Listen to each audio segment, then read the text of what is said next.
বাঙালি মানেই ভর্তা। আসসালামু আলাইকুম। আজ নিয়ে এসেছি ধনেপাতা ভর্তা। আসলে সব রকমের ভর্তা খেতেই ভালো লাগে, আর প্রতিদিন তো আর এক ভর্তা খাওয়া যায় না, তাই একটু চেঞ্জ করে করে করি। ধনেপাতাটা আমি ভালো করে ধুয়ে তারপরে হালকা সিদ্ধ করে নিয়েছি।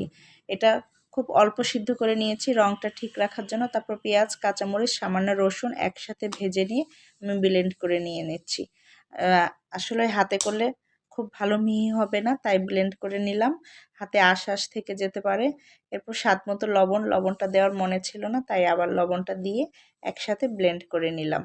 ঝাল এবং লবণ যদি পারফেক্ট হয় তাহলে যে কোনো ভর্তাই খুব মজা হয়ে ওঠে। আমার ব্লেন্ড করা হয়ে গেল। এবার আমার ভর্তাটাও রেডি হয়ে গেল। এই সহজ ধনিয়া পাতা ভর্তাটি আপনিও করে খেতে পারেন।